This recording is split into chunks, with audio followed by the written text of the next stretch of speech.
Alright, what's happening, y'all? It's your boy Rico from StreetScores, and do the Commanders have 11 future Pro Bowlers for this 2024 roster right now? Are we one of the most talented rosters in the NFL? Is Adam Peters really a genius? We're going to break down the case for all 11 Pro Bowlers that are at least top 10 in their respective positions and voting right now. And then I also have two more names that I want to throw in the mix, and I'm going to make their case as to why they should probably make the Pro Bowl as well with some advanced stats. We're going to dive into all of that and more, but before we do, make sure you stick on that like button, stick on the subscription button, stick on the bell next to that subscription button so you get notification each and every time I release an informative and opinionated video just like this one. Make sure you pull up tomorrow, or by the time a lot of y'all are watching this later on today, for this upcoming game against the Eagles at 1 p.m. I will be live streaming the entire game, analysis, play-by-play, all of that type of stuff, so make sure you pull up for that. We're going to have a lot of fun. We're going to be rooting for our Commanders to beat the Eagles. We need that revenge. We're trying to go to these playoffs. It'd be nice if we win the division. Either way, pull up for that tomorrow / later on today, depending on when you're watching this. Let's go and dive into this video, man. Let's get it. Adam.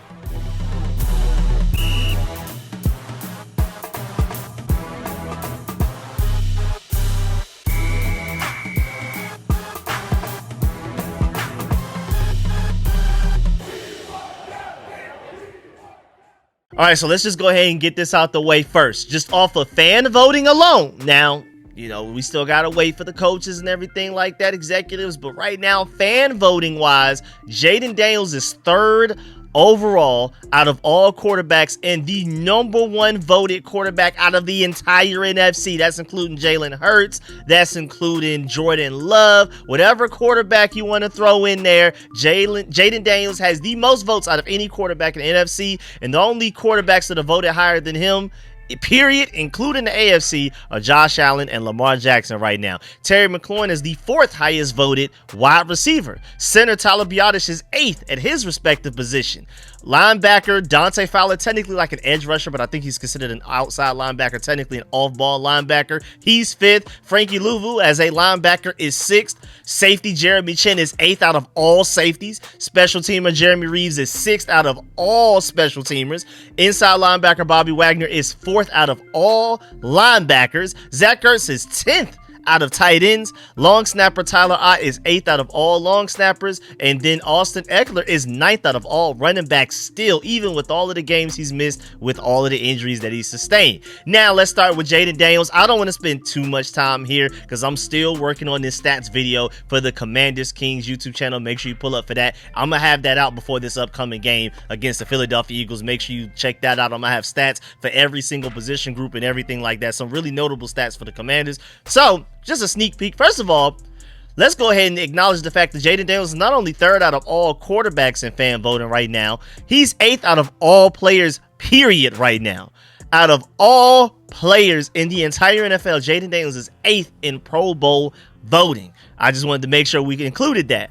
Also, shouts out to @DC Rising because he has an entire thread of all of the really interesting stats that Jayden Daniels and all of the records he's broken just in this rookie season. So just to go down this thread, and it's a pretty long thread, so I'm not even sure if I'm gonna read all of these. Maybe we should. Maybe we will go ahead and read all of them. First of all, Jayden Daniels is the first player in NFL history to pass for 1,000 plus yards and rush for 250 plus rushing yards in his first 5 career games. Not rookies. NFL quarterbacks in NFL history, every single NFL quarterback that's ever played quarterback for the NFL, that. Also, Jayden Daniels set the NFL record for the highest completion percentage through the first 4 games of a season. He finished with an 82.1 completion percentage, which broke Tom Brady's previous record of a 79.2% in 2007. Again, we're not talking rookies. We're talking out of all quarterbacks in NFL history. Jayden Daniels also set an NFL rookie record. We're talking rookie this time for completion percentage in a game, going 21 of 23 versus the Cincinnati Bengals at a 91.3%.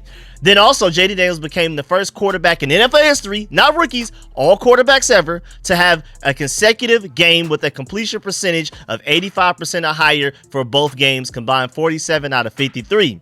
Then he also became the Commanders, because of him, became the first team in the Super Bowl era to score 150 plus points in the first 5 games of the season while starting a rookie quarterback. Then also Jaden Daniels, the only Washington quarterback since 1970 with 2 passing touchdowns and a rushing touchdown in back-to-back games. And then in a 4-game stretch, Jaden Daniels led the offense to more scoring drives, 23, than he had incompletions at 19. Remember that? That feels like that was a whole season ago.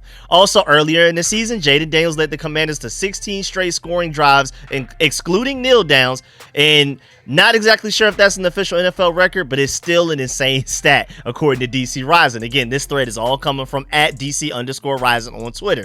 Jaden Daniels is also the only rookie quarterback in NFL history to have 250 plus passing yards, 70 plus rushing yards, and 2 plus passing touchdowns and a rushing touchdown in one single game. Rookie record. Also, Jaden Daniels holds a rookie quarterback record for rushing yards in the first 2 games with 132 yards. And then also in his NFL debut, Daniels set 2 NFL rookie records. Number 1, only quarterback with 2 rushing touchdowns in their first game, and number 2, most quarterback rushing yards in their first game. Also, Jaden Daniels is the first rookie in NFL history with a completion percentage of 80% or higher in 4 different games. That was one of the more recent records that he broke. And then also, Washington franchise team stats in Daniels' rookie years, just because Jaden Daniels is the franchise quarterback. First 4-1 start since 2008, first 7-2 start since 1996, and first 9-5 start since 1992. I wasn't even born yet. That is crazy. And either Jaden Daniels is literally the exact record that's broken, or he's one of the main reasons why we broke all of those records, honestly. Also, before we move on to Terry McLaurin, I feel like this is a good way to combine them, because per NFL Pro, Jaden Daniels is a 139.1 passer rating when targeting Terry McLaurin. Just to let you know, that is the best passer rating of any quarterback wide receiver duo in the entire NFL this season, with a minimum of 75 targets. When targeting Terry McLaurin, he has a 73.4% completion percentage, 10 touchdown to 1 interception ratio, and 10.4 yards per attempt. That's including those deep bombs we just missed, a few of them against the New Orleans Saints. That's including those 3 of them. One of them was a pass interference that wasn't called. So now I feel like that's the perfect segue into Terry McLaurin. Well, just to let you know, just in case if you don't already know, but I've already said it before, and I even said it during my live stream during the Saints live stream that we had during that game last weekend. But Jamar Chase is the only receiver in the NFL right now with more touchdowns than Terry McLaurin. Jamar Chase has 15. Terry McLaurin has 11. Also, Terry McLaurin's 4 multi-touchdown games this season are second most only to Jamar Chase, who has 5. You can make an easy argument just off of those stats alone that Terry McLaurin is arguably the second best wide receiver in the NFL. I mean, isn't it amazing what having a franchise quarterback can do for a receiver, huh? Just suddenly Terry McLaurin's a top 3 statistically wide receiver in the NFL right now. I mean, just who would have thought once you get a franchise quarterback how good a receiver can be. Also, let's move on to all of our other Pro Bowl candidates. Well, you have Tyler Biadasz, who again was 8th in Pro Bowl voting.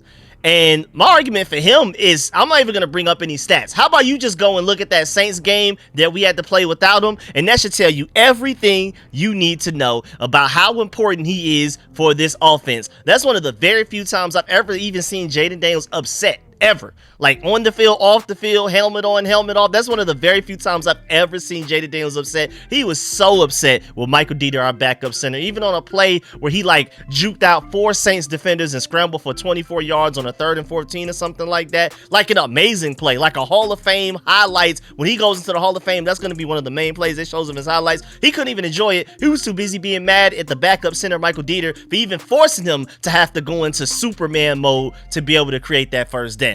And then how about Dante Fowler and Frankie Louvu? Again, Dante Fowler's 5th in voting out of outside linebackers. Frankie Louvu is 6th.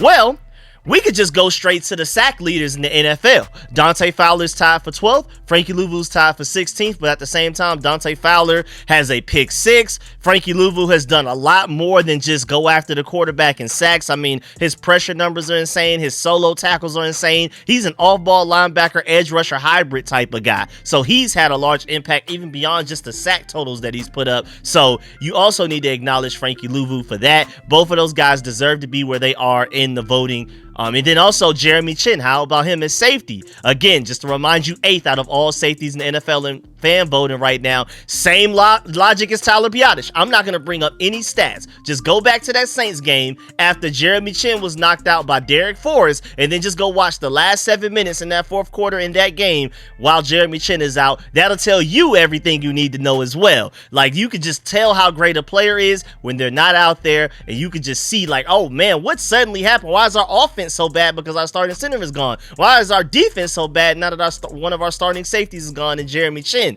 It shows. You can tell how great of a player is. I mean, you really don't miss the water till the well runs dry, man. And boy, we miss Tyler Biadasz and Jeremy Chin big time against the Saints, man. And then Jeremy Reeves. Again, he's 6th in special teams voting right now, and his name ain't All-Pro Revo for nothing. I'm just going to leave that there. Like, that's all I got to say for him. We're going to keep it pushing. You know what I'm saying? Then how about Bobby Wagner? 4th out of inside linebacker voting right now. And I mean, he's a future Hall of Famer, and he's been one of the best run-stopping linebackers in the entire NFL. Now, let's be 100. Let's be 100 done with this. You know what I'm saying? Keep it that wild. Has he been the 4th best linebacker in NFL this year, like his voting says? I would probably say no. But it's still very impressive how well he's been playing at the age that he is at 34 years old. So maybe he's being graded on a curve or something because of his age. And then also because of his name. I mean, he's a big-time household name. That's more than likely why he's receiving a lot of those votes. Again, it's fan voting. And more fans have heard of Bobby Wagner than probably other linebackers that are having better seasons than Bobby Wagner right now. So I'm not expecting Bobby Wagner to finish 4th in the Pro Bowl rankings after executives and coaches can vote as well. Then you have Zach Ertz, who's 10th right now. He's the lowest voted player out of all of them that we've talked about. But again, everybody we're mentioning right now are at least top 10. Zach Ertz is the only one that's 10th. Austin Ekeler's 9th. Tyler Biadasz are all 8th, and Jeremy Chin. And then everybody else is 6 or above, just to let you know. So again, Zach Ertz is 10th. He's 11th in receiving yards out of all NFL tight ends right now, even after having to miss a few games. But he's only 10 yards behind the guy in 10th place. And then this is just probably another guy that's probably getting more votes because of his name than what he's actually done this season. I love Zach Ertz, but I don't know. Pro Bowl this year? Nah, not really. Then long snapper Tyler Ott. I mean, he's already made a Pro Bowl once. So the only thing I really got for him is why not again, especially after having to deal with 7 different technically starting kickers since March. Because even though we weren't playing games back in March, we had like starting kickers going into off-season workout programs, training camp, and all of those things. And then we've always had to move on from those guys. It's not like I'm not talking about 7 different kickers that we've brought in, and I'm including guys that have tried out and things like that. We're talking about starting kickers since the offseason, 7. So I feel like Tyler Ott, our long snapper, and even Tress Way deserves a lot of credit for that. It's amazing that Tress Way isn't included in this list, but it is what it is. Tress Way has always been getting slighted this entire time. And then lastly, Austin Ekeler, 9th. I'm not gonna lie, it's crazy that Austin Ekeler is still 9th in voting right now. I mean, I believe that's another one where it's more so of like a household name situation, but at the same time, and there's probably like a lot of fantasy football team voters that are just like, hey man, Austin Ekeler, salute to you for saving my fantasy team a few years ago when I bet on you. I'm gonna give you this vote even though you may not necessarily deserve it this year, but boy, a few years ago, boy, you really carried my fantasy team. There's probably a lot of that going on right now. But at the same time, if he had never gotten hurt this season, he probably would have made the Pro Bowl as a returner or something. I mean, he was elite and electric at returning this year in kickoffs when he was healthy. But then he was also balling out as a running back and a receiving target. I mean, think about it like this. He's already missed a handful of games for us this season, and yet he's still somehow the 4th leading receiver for this team for a quarterback, and Jaden Daniels is having a historical season right now. If you're the 4th leading receiver and your quarterback's having a historical season, you must be doing something right? Especially as a running back that also runs the ball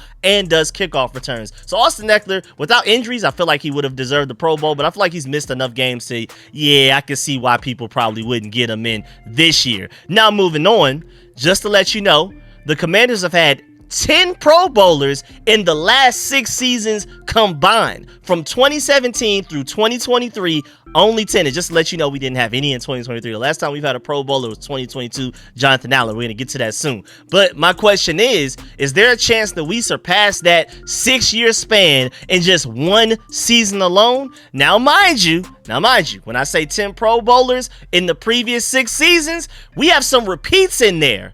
Like multiple Pro Bowls coming from the same player type of thing. It's actually only 5 different people between those 10 Pro Bowls that we've had in the last 6 years. Only 5 people. I'm talking about 11 different individuals this season alone. Let's dive into it. Let's go back. 2022, Jonathan Allen by himself. 2021, Brandon Sheriff and Chase Young. Wow. 2019, Ryan Kerrigan, Trent Williams. 2018, Ryan Kerrigan, Trent Williams. And then 2017, Ryan Kerrigan, Trent Williams. And then go ahead and throw Brandon Sheriff again in there one more time. I mean, at least in 2016, which I'm not including, I'm talking about 2017 through 2023, we've had 10 Pro Bowls between 5 people. 2016, we had 5 Pro Bowlers. You know, that was a pretty up year for us in comparison to most years that we have. You got to go back to 2012 when we had 5 again. So, you know, that's another good year.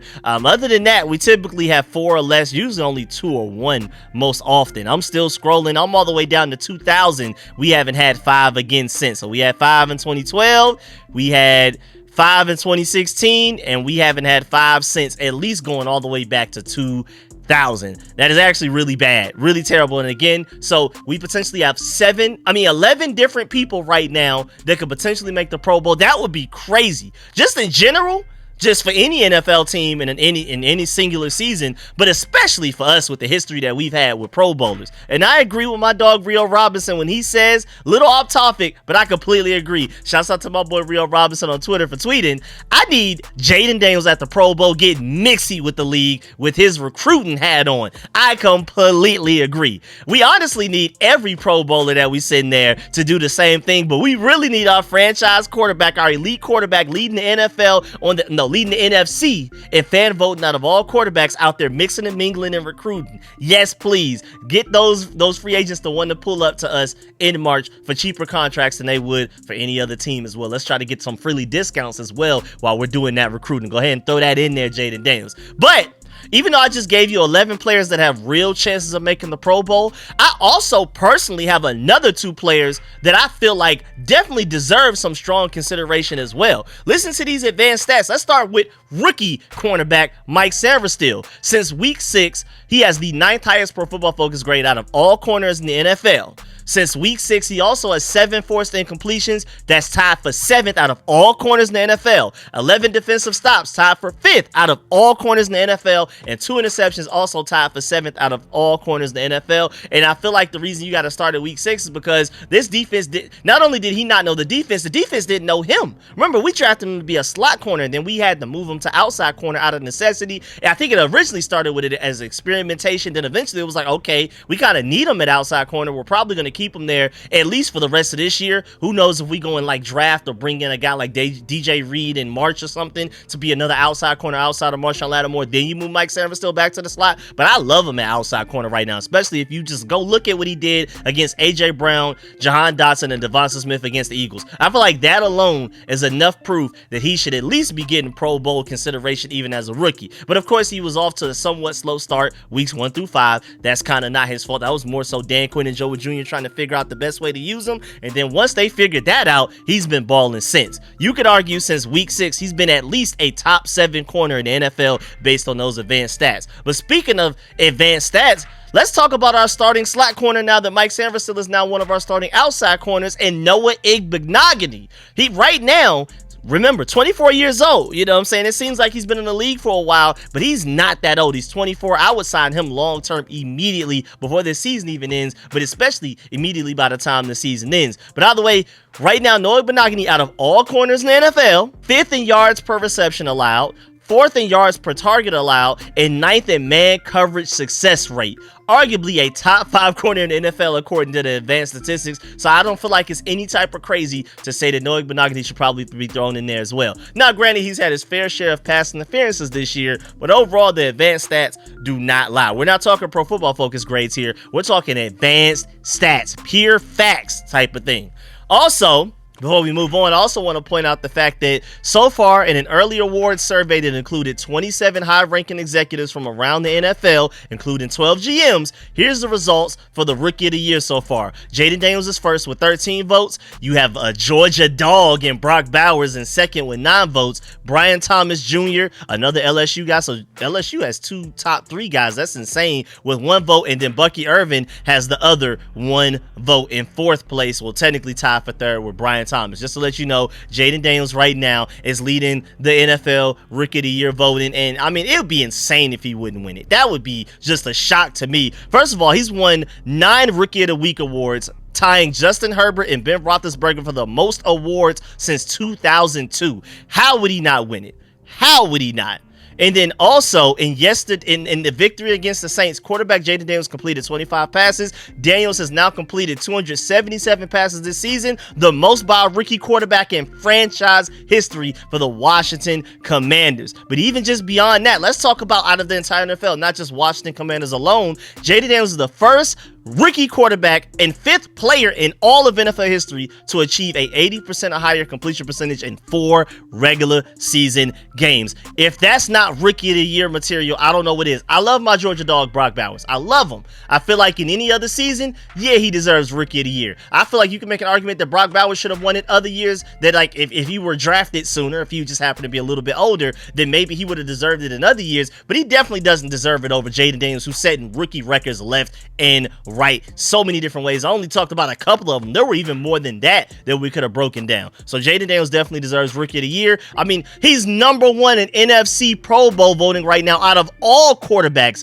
8th out of all NFL players, 3rd out of all quarterbacks, including the AFC. How is he not Rookie of the Year? Because he's arguably one of the best quarterbacks in the entire NFL, let alone out of the rookies. Stop playing, man. But yeah, man, that's the end of this video. Please get in the comment section. Let me know if you love everything discussed in the video. Please stick on that like button, stick on the subscription button, and stick on the bell next to that subscription button so you get notification each and every time I release an informative and opinionated video just like this one. Make sure you stick on that like button on the way out. If you made it this far in the video, I salute you. I really appreciate that. And of course, let me know in the comment section if you agree with everything I'm saying right now. Do you feel like the Commanders honestly have like 10, 11, maybe even 13 guys that deserve at least Pro Bowl consideration? How many people do you feel like out of these guys will actually end up making the Pro Bowl? Like, I mean, I guess realistically, I feel like it's safe to say Jaden Daniels, Terry McLaurin, Dante Fowler, Frankie Louvu, Bobby Wagner. Maybe you want to throw Jeremy Chin and maybe Jeremy Reeves in there as well, maybe. Who knows? Maybe that's 5 to 7 guys that we sent to the Pro Bowl. And again, we've only sent 5 Pro Bowlers from the Commanders. We've only had 5 Pro Bowlers in a season. Twice since all the way back in the year 2000. Can we go ahead and do it for a 3rd time since 2000? We'll see. Again, I feel like there's an easy argument to be made that we deserve even more than 5 guys. Again, 7 at least. But there, I think you can even go all the way to, again, Mike Sanverstella, Noah Benogany, like I said. So let me know if you agree, disagree with all of that. I really appreciate y'all. Pull up for the live stream against the Eagles. Catch y'all later. I'm out.